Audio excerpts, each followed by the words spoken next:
Sienese Painting in the Age of the Renaissance, Bloomington, Indiana University Press, 1985, by Bruce Cole. Chapter 1, Transformations, 1375 to 1430. That past is prologue is nowhere more applicable in the history of art than in the century and a half of Sienese Renaissance painting. All Sienese artists, from the least significant to the most remarkable, revered and utilized their past. For them, it was never a hindrance, but rather a constant source of inspiration and instruction, a wondrous treasure house. Throughout the history of Sienese art, the past propelled the present. The stylistic, iconographic, and emotional boundaries marked by the founders of the Sienese school were both wide and class elastic. Originality and invention were fostered by a rich history. The city of Siena was probably founded by the Etruscans. It was flourishing Tuscan center by 1186, when it was given the right of self-government by Emperor Frederick Barbarossa. For defense, Siena had been settled on a series of hills. In the Middle Ages, the time of the city's first importance, the plains and valleys were too unprotected and dangerous for urban life, as in a number of other Tuscan hill towns. The streets evolved into a chaotic maze. Even today, the stranger finds a tangle of narrow, curving, dark streets punctuated by light open piazzas. Siena streets rise so steeply that it is often possible to glimpse other streets across the narrow valleys of the hilly city. I'm so sorry, there's a glare. Modern-day Siena presents a pleasing and harmonious whole, highlighted by the massive cathedral and Palazzo Pubblico. With its tall, elegant bell tower, the city is a well-preserved urban center, relatively unchanged since the 16th century, when Siena lost the last vestiges of its independence to Florence, a city of beautiful brick, red roof tile, and gray stone. It fits perfectly with the way-like cultivated hills surrounding it. Serene and ancient within its nearly intact circle of 15th and 16th century walls, the city now seems to be a more natural phenomenon than a man-made construction. By the early 14th century, the two principal foci of Sienese life were well established. The gleaming white and black cathedral, or Duomo, occupied the highest elevation in the city, the center of religious life, and the pride of the Sienese stood across from one of the city's most vulnerable institutions, the Hospital of Santa Maria della Scala. The Scala, as it is often called, was Siena's principal charitable organization, as well as an orphanage and a hospital. Still in existence today, the Scala was also the location of numerous important works of arts by major artists over several centuries. Siena's second great focus in the shell-shaped piazza of the Campo. Here, many momentous civic events occurred, including the famous Palio, the wild horse race that is still running annually. Here also rises the massive brick bulk of the Palazzo Pubblico, the town hall, which was the center of much artistic attention, some of which is discussed in this book. Rooms are decorated with a particularly Sienese blend of religious and civic imagery, often highly delicate and exhortatory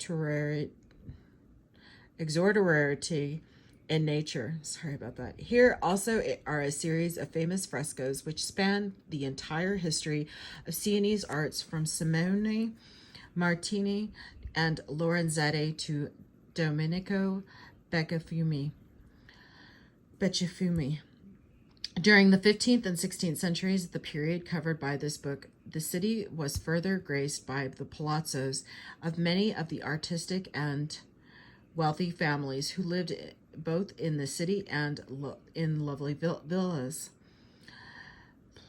Some of them built by famous architects and decorated with frescoes and statues scattered over the surrounding countryside. The urban palaces and distinguished Renaissance churches clearly demonstrate that there was considerable architecture patronage during this period. In fact, the 15th and early 16th centuries in Siena saw a flowering of humanistically influenced society that fostered both a notable university and an interest in antiquity. Because of scholars' almost total concentration of Siena before 1400, this culture and the literature and art it influenced have been ignored, yet Sienese were without a doubt active participants in the movements and fashions characterized by the word Renaissance. During most of its history, Siena was sharply divided into a number of extended families, clans, and neighborhoods. These various units were often in political and physical battle for economic and governmental power. Some of this nearly constant internecine rivalry is still reflected in the fierce factionalism of the Palais. Siena was a corporate city republic with many of its citizens participating in the government. Because of the numerous civic and religious organizations, much of the artistic patronage was also corporate. Many of the families who paid for the impressive buildings and for the paintings decorating them earned their money from banking and commerce. The Sienese were not blessed with abundant raw materials or plentiful water, two necessary ingredients for manufacturing. They had no navigable rivers or lakes, nor were they near a major port. Although the city was on several of the major north-south roads of the Italian peninsula, it was in a rather remote part of Tuscany. With many economic avenues blocked, the Sienese turned to finance and business, and for years they were important European bankers and merchants. But the height of the city's wealth and political power came early by the beginning of the 14th century. Siena was already in economic decline, a condition that did not, however, prevent it from remaining one of the most inventive and creative urban centers in Tuscany. Throughout the centuries of independence, a particular Sienese character developed, which is expressed in the city's language, customs, and communal structure, as well as in its religious sensibility. A strange combination of the mystical and practical. The famous Sienese religious figures, including Saint Catherine of Siena and Saint Bernardino, both developed out of the city's social world and changed that world by their lives and teaching. Of course, Siena's substance and style were also reflected and influenced by the visual arts. From their earliest times, they bore the Sienese stamp, which remained clear until the end of the period covered by this book. Sienese influence extended far beyond its walls into the Tuscan countryside below the city. The Sienese, the area under the domination of the city-state of Siena, extended deep into southern and western Tuscany, where many towns came under political, economic, and social influence of the city. Sienese government officials, farmers, engineers, architects, and artists turned many of the dependent cities into colonies. Sienese vitality remained strong even throughout the period of economic and institutional decline after the 14th century.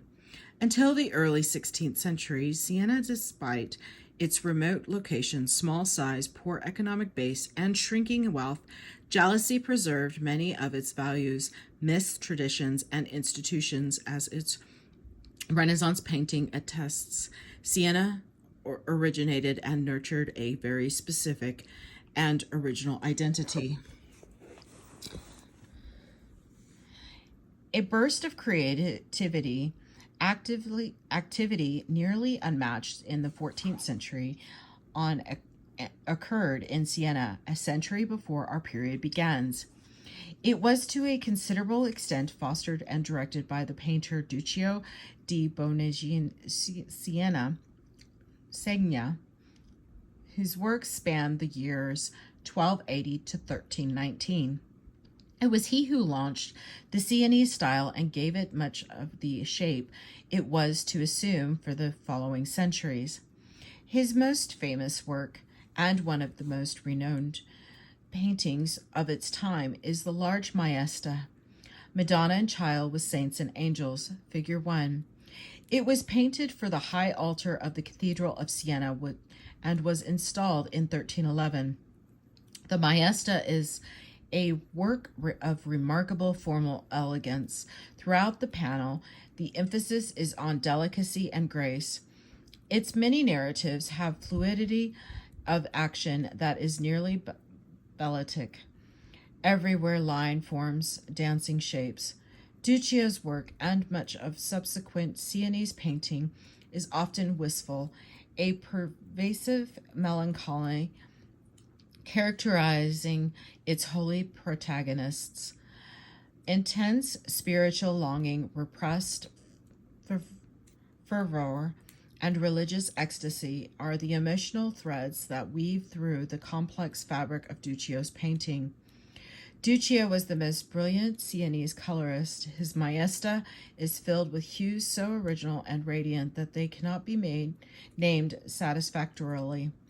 The painting is the source of the long Sienese infatuation with color. The artist who best carried out Duccio's ideals was Simone Martini, active circa 1320 to 1344. He was probably trained in Duccio's workshop and soon developed into a popular and prolific painter with a distinctive, ultra-refined style.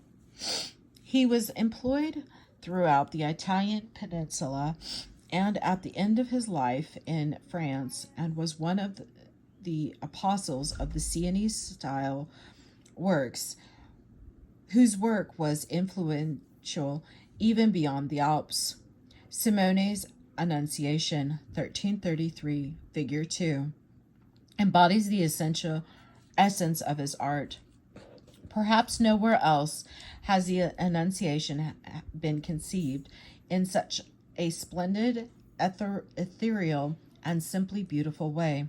The treatment of the figures and the measured charge space between them demonstrates Simone's extreme sensitivity to the formal rhythms of void and solid.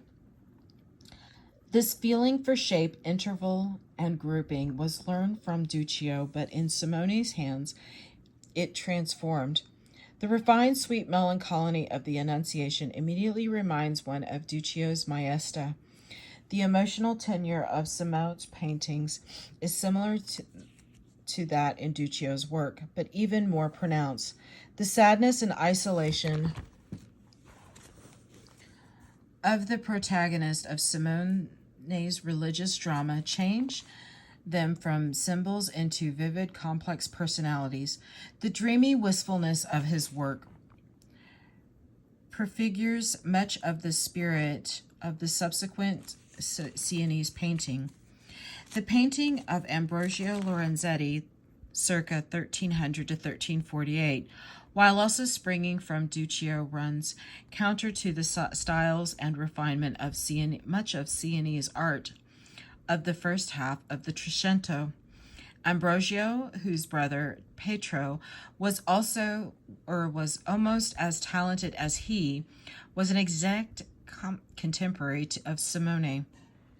Ambrogio also received commissions outside his native city, especially in Florence, where he was an influential painter.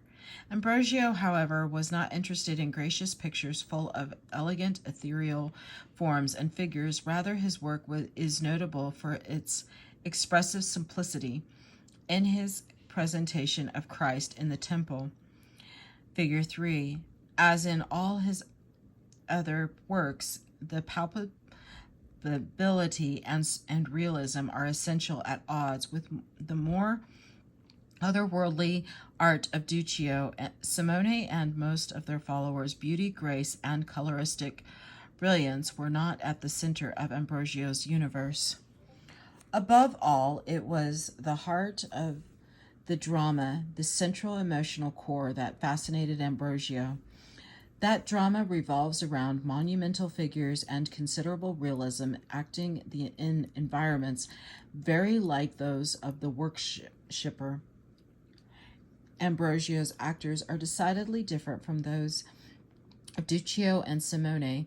They are expressive, aggressive, and full of worldly hopes, dreams, and fears.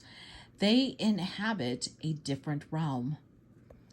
Ambrosio was aided in the formation of the distilled drama by Giotto, whose revolutionary works from the teens and 20s are marvels of economy, and in his search for expression by Giovanni Pisane, the distinguished sculptor of Siena Cathedral, in a series of life-size statues carved for the facade during the 1290s.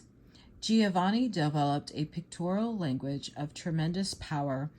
The straining, agitated prophets and saints convey an expressiveness previously unknown in Siena. The shock waves of Giovanni's art spread widely, touching both Giotto and Duccio, but they are most keenly felt by Ambrosio in Pietro Lorenzetti. Both brothers learned from Giovanni's statues how to make the figure expressive, how to allow it to speak directly to the observer with considerable force. That two styles, as different as Simone's and Ambrosio's, existed within the same small city, shows the dynamic and versatile nature of Sienese visual culture, and that both Simone and Ambrosio started out under the influence of Duccio. That inexhaustible mine of inspiration, motif, and style demonstrates the flexible, wide-ranging potential of the Sienese school. Duccio died in the teens of the 14th century. Simone died in 1344, and both Pietro and Ambrosio were probably lost when the Great Plague of 1348 decimated Tuscany. The passing of these major artists is one of the many turning points in the history of Sienese painting, and in some ways marks the beginning of the period covered by this book. The painters working after these four great artists may be divided into two groups. One consists of men such as Lucio di Tomé and Nicola de Certoso, who carried on, although in a modified form, the stylistic principles of the older generation in themselves. They are extremely interesting, but their work is more concerned with the past, with the careful conservation and imitation. Although adapted to new ideals of the first half century of Sienese art, their visions and aims, those of Simone Martini and the Lorenzetti brothers, Lippo, Mimi, and of course Duccio. The second group of painters, however, were intent on reshaping and redirecting the art they had inherited. Consequently, it is the group that we must follow as our story begins. While those artists never equaled their brilliant forerunners of the first half of the Trecento, they were innovative and, above all, charming. Moreover, they trained many of the outstanding painters who worked in the first half of the 15th century.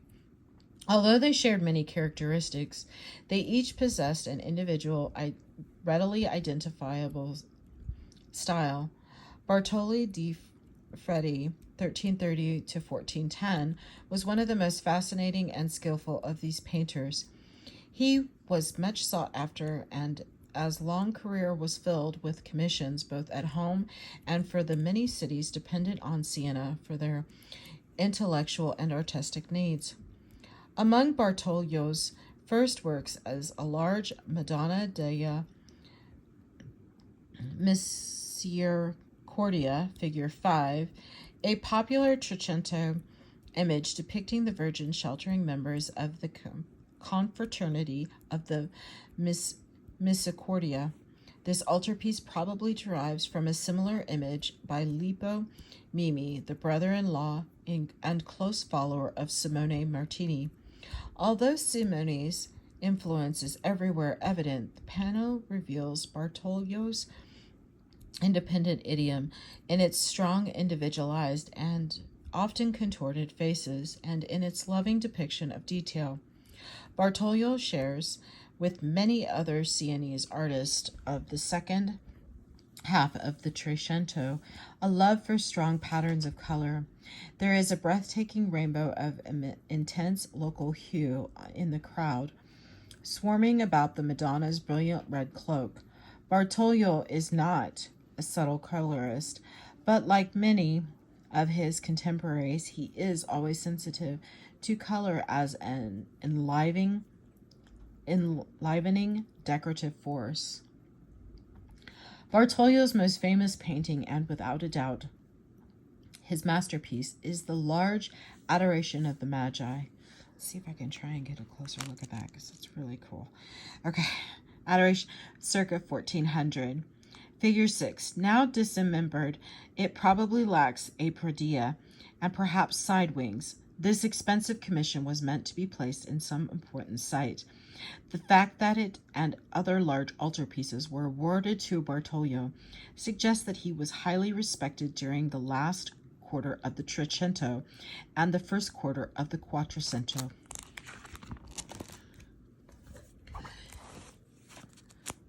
The Adoration of the Magi is a good example of Sienese painting of the late Trecento. In conception, it is not charged. The not charged ritual adoration so often seen in the paintings of Bartolo's Sienese ancestors. It lacks both the grace and the immediacy of so much of the older art, as even the casual spectator can observe. The picture is full of joy, movement, and fantasy, and in these characteristics, it closely echoes the paintings of Bartolo's contemporaries, many of whom seem to have been influenced by his works.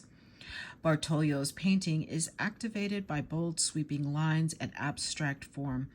The swinging prismatic mountains filling the background, the great curves of the horses' necks and huge rumps, the arches of the Madonna's little house, and the jumble of the crowds that course through the compressed space. Bartolo's love of detail, to the activity from the costumes of the kneeling magi to the architecture of the distant city, surely meant to be Siena. With its stipend cathedral and tall towers, clarity and specificity arrest the eye as it moves from one passage of the painting to another. So thick is the detail in some places that the observer can get lost in it and forget the painting's subject. The altarpiece has some startling images. The sharply foreshortened horses are memorable creations, and each of the intense figures in the foreground, many with fine, wavy blonde hair, is worthy of the closest attention. But the most felicitous parts of this charming and happy picture are the fantastic background with its sweeping greenish hills, the twilight cities with pink and blue walls, and the exotic cavalcade of the Magi winding through the valleys. Bartolo's decorative use of form and detail is complemented in the Adoration by a wide range of saturated hues: pinks, blues, grays, reds, whites. These strong colors are spread across the surface of the altarpiece, wide, pronounced patterns similar to those in Bartolo's Madonna dei Misericordia. I'm so sorry if I mispronounced that. And in its pattern-like coloration, the adoration resembles an Indian or Turkish miniature. This feeling for the decorative potential of color is one of the traits shared by all Sienese painters. From Duccio, one of these artists thought of color not only as an aid to the building of form, but also as an independent decorative tool.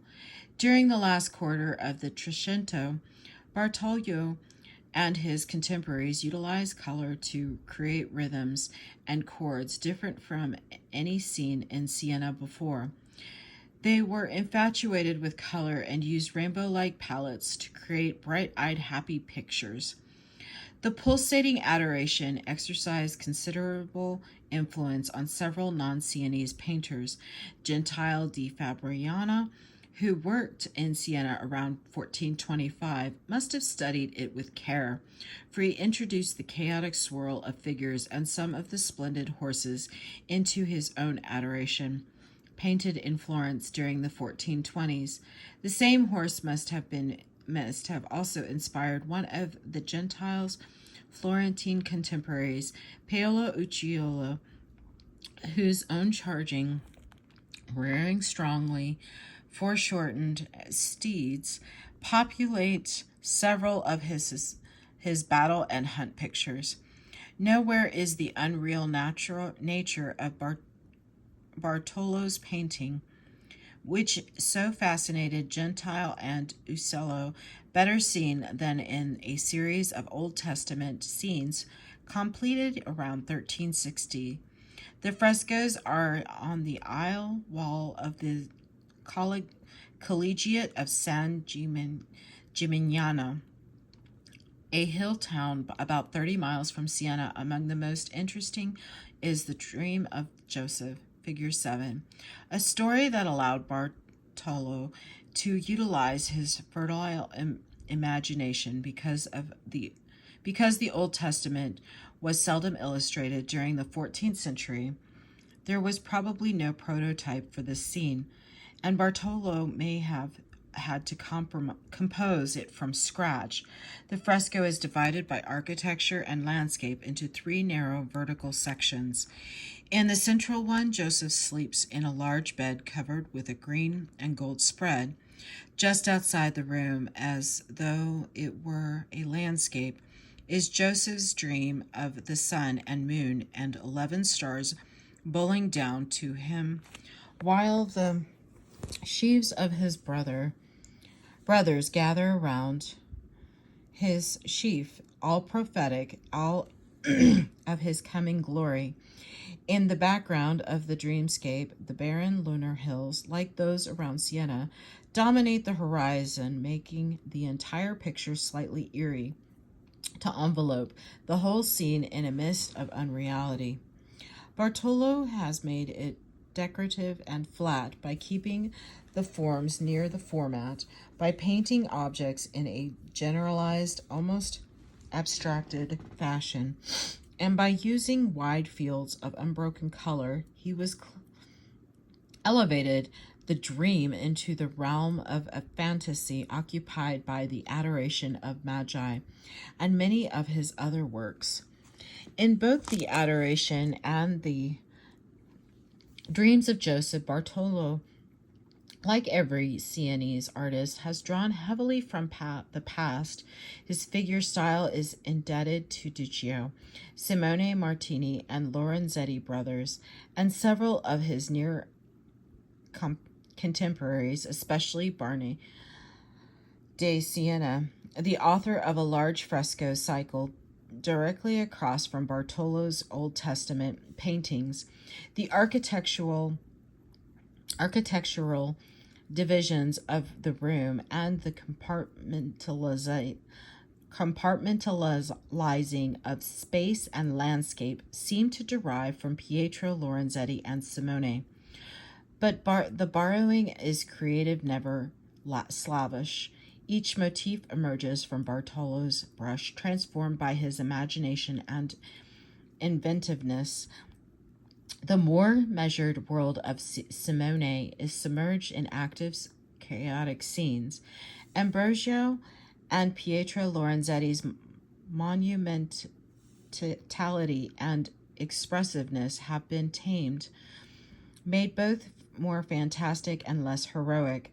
Paolo di Giovanni Fe, a close contemporary, parallels Bartolo in his conceptions of religious drama and in the idiom in which these conceptions are shaped. He was perhaps trained by Bartolo himself. Polo was active from around 1370 to just past the first decade of the Quattrocento. Like Bartolo di Freddi, he is one of the artists who moved painting in Siena from the world of Simone and Lorenzetti to the style of the new century. The presentation of the Virgin circa 1398 was probably made for the Siena Duomo. It clearly documents Paolo's relation to the influential style of Ambrosio Lorenzetti, whose presentation of Christ in the temple, figure 3, in all likelihood also from the Siena Duomo, served as Paolo's model. Ambrosio's painting, which may have had wings containing standing stains, is painted on a single unified panel subdivided into 3 compartments by painted columns. As usual, Ambrosio reinterpreted the old altarpiece type he was about to paint. The result is a newly integrated space in which old triptych divisions are retained only by the articulation of the painted and carved architecture. In turn, Paolo di Giovanni Fe rethought Ambrosio's solution and decided on a return to the old triptych type of 3 separate panels. However, he has kept Ambrosio's unity by extending the space of the composition behind the pilasters, making the junctures of the separate panels. Obviously, this painting is not the work of a slavish copyist, but of an innovative, intelligent artist. This type of rethinking and modification of older styles was common among Paolo's contemporaries. Perhaps the greatest difference between Paolo's presentation and the work of any of the remarkable artists of the first half of the 14th century is the emotional climate of the narrative instead of the expressive, heroic painting of the Lorenzetti brothers or the elegant, mellifluous altarpieces of Duccio and Simone Martini. Paolo's works depict a charming, domestic, confused, often humorous world. A wealth of detail, pattern, and movement creates a visual hurly-burly leading the eye from one part of the picture to another in a series of little lurches.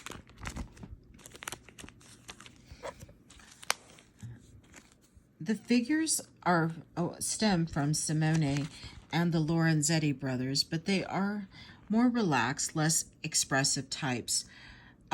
Abound serious old men, beautiful women, and plump, full-faced young virgins. These bodies are not interconnected by a powerful central drama, but are more like the individuals tesserae of a colorful, glittering mosaic. Color itself assumes a highly decorative role. Pastels and other bright colors sparkle across the surfaces of Paoli's presentation and dozens of other Sienese paintings of the late Trecento in the first half of the century. Color was utilized both as abstract decoration and for construction of form.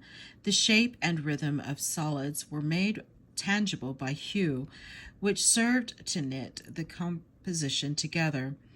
But in the painting of Paolo di Giovanni Fe and many of his contemporaries, color plays a more independent role. For example, in the tapestry, like patterns of Bartolo di Freddi's Adoration of the Magi, or in Paolo's brilliant presentation, color creates its own rhythms and patterns.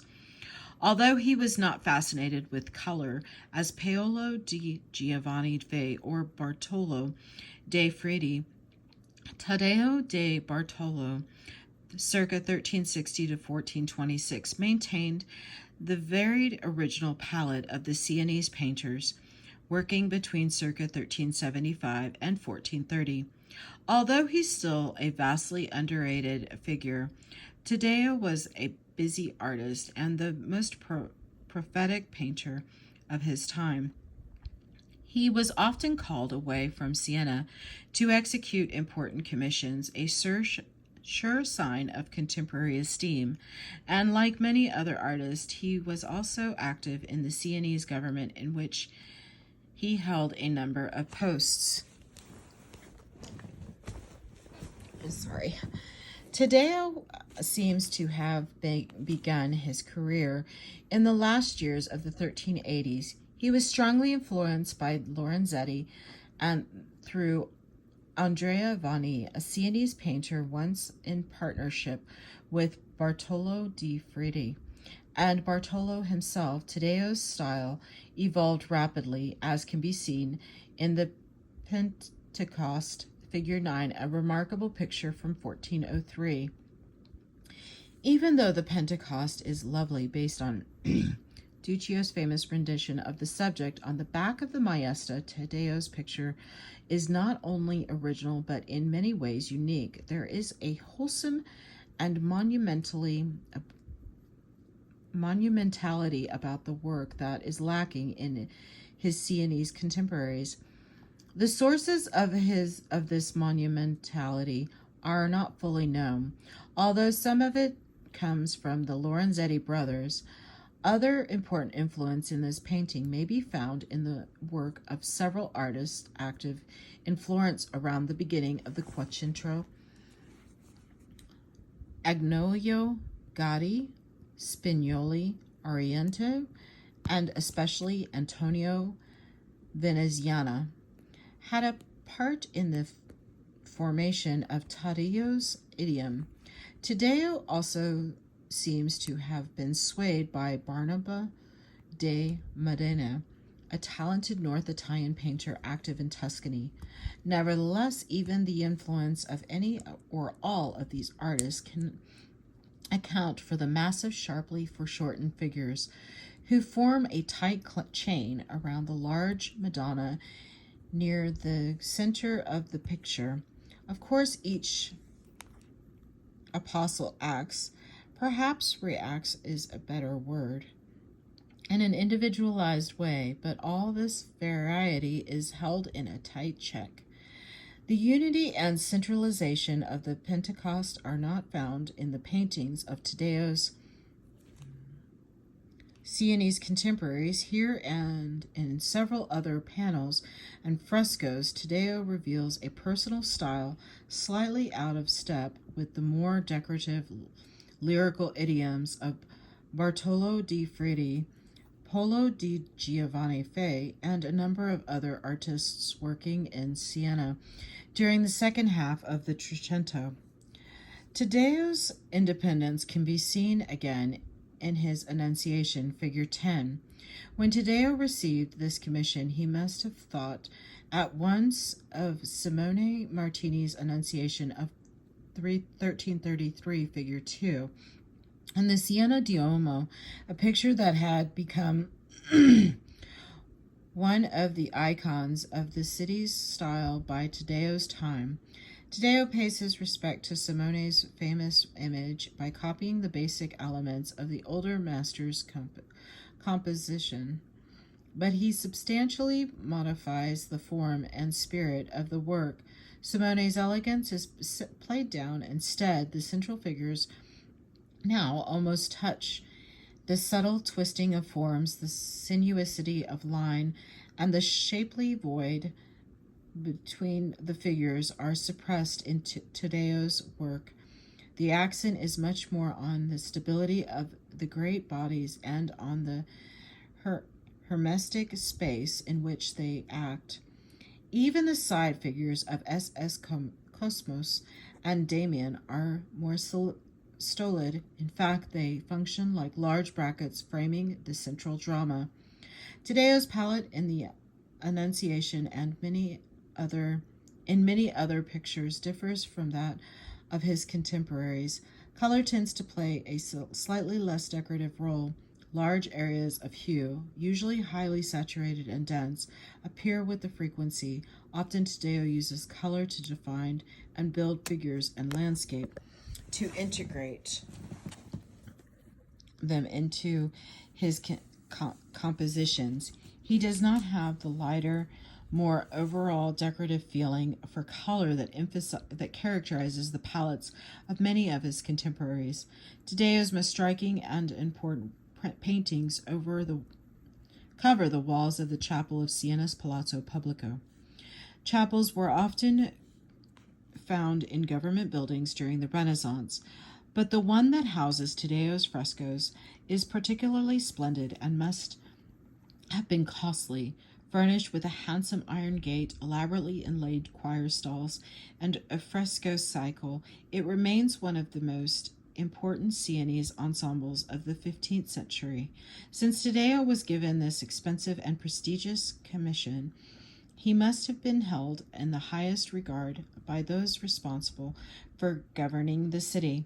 The frescoes were painted around 1407. Several unskillful restoration campaigns have badly damaged their surface and cover. Nevertheless, enough of their design can be seen. Can be seen to establish them as landmarks in the paintings of Renaissance. Siena Tadeo's frescoes are dedicated to the life of the Virgin, Siena's principal patron saint. After the Battle of Monteperti in 1260, when the Sienese attributed their victory over the hated Florentines to her intervention, the city developed a particular veneration for Mary. Her image was seen everywhere, and the Duomo, Siena's major church, was dedicated to her Assumption. This widespread and fervent feeling was as strong in the 16th century as it had been several hundred years earlier. In the Virgin bidding the Apostles farewell, figure 11, Tadeo demonstrates his considerable skill as a composer of complex narrative. Within a large building whose arches act like armature around which the drama revolves, the Virgin greets the apostles who have been brought by the angels to bid her farewell. The turbulence of their arrival at the left and right, too, are still airborne, relieves the static quality of the architectural frame and activates the front of the fresco.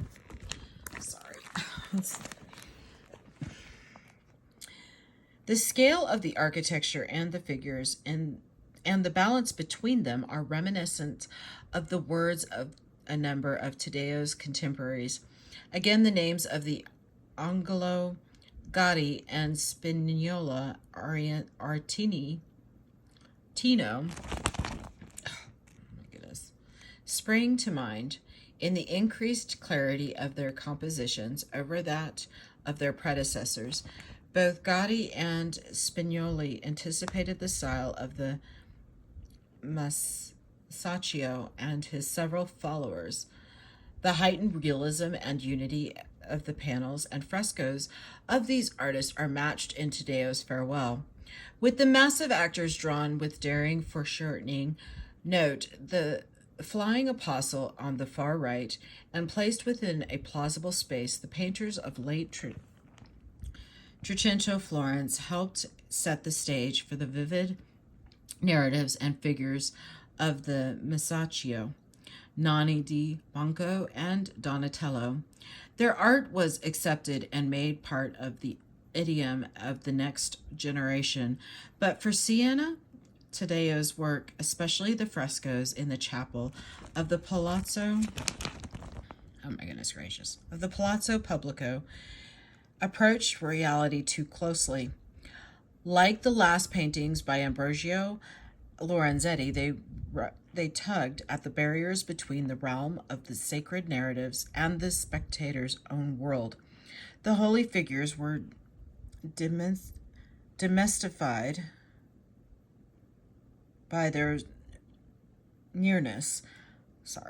Consequently, the highly original painting of Taddeo de Bartolo found little echo in later Sienese art. Taddeo's independence, excuse me, Taddeo's independent tendencies are most evident in his assumption of the Virgin fresco, figure 12, in the chapel of the Palazzo Pubblico, a vast and convincingly scaled landscape dominates the action this rocky world sets to the mood the of the painting. Really? I'm sorry. Of the fresco. For a landscape to perform such a key role in late Trecento Tuscan painting is rare, although in the frescoes of the Florentine Antonio Gotti, large-scale landscapes appear with considerable frequency. It is also possible that Taddeo was swayed by the panoramic vistas of Altochiero, which he may have seen in northern Italy or known through copies, or even by the large-scale landscapes by Ambrogio Lorenzetti in an adjoining room. But unlike its possible sources, this assumption landscapes is almost romantic in its evocation of foreboding vastness. Many of his figure types derive from Duccio and the Lorenzetti brothers, but even here, Taddeo demonstrates his originality, always interested in coming to grips with the construction of the body and its placement in space. He spent much effort drawing each figure, the men looking into the sarcophagus, and the figures in each of the fresco corners are marvels of complicated and difficult foreshortening. This elegant figural construction must be the polished result of many paper studies through which the forms evolve slowly. In the use of the techniques, Taddeo is unique. No other contemporary so fully developed figure or paid so much attention to drawing. In fact, it was not until well into the Quattrocento that painters again became so interested in the complex arrangement of figures in space. Taddeo de Bartolo was a prophetic painter, although the direction of his style lay toward Florence rather than Siena. He was a gifted artist capable of painting narratives charged with emotion, the sum of the parts of his works, especially those in the Palazzo Pubblico, assures them a secure if unique niche in the history of Sienese painting. Aside from the contorted figures, empty landscapes, and massive narratives, Taddeo's pictures have an air of hushed mystery and tension that is shared by many Sienese artists of the Renaissance. Far from the retardataire minor artist that he is often considered, Taddeo was a thoughtful painter, often willing to rethink traditional ideas and strike out in new directions. In this respect, he resembles his colleagues Bartolo de Friedi and Paolo de Giovanni Fei. These three men were the most talented painters in Siena in the early decades of the 15th century, but there were other respectable artists of the period, perhaps not as original or as innovative, who often imitated the styles of their more gifted contemporaries. One of these lesser masters is Andrea de Bartolo, active 1389 to 1428. The son of Bartolo de Friedi, scores of paintings from his active brush still exist in Siena, in many small Tuscan towns, and in numerous museums throughout the world.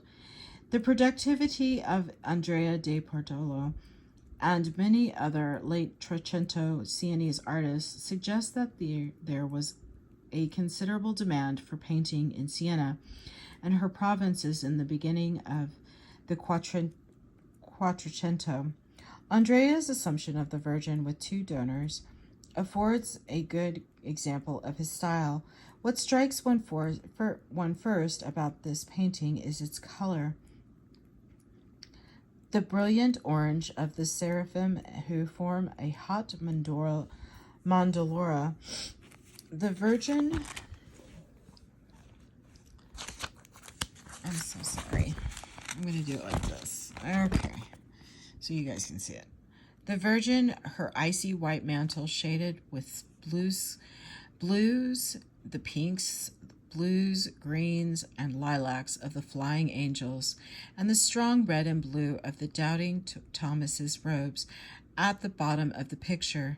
The effect of all this sparkling color before a glittering gold background is both sumptuous and unreal.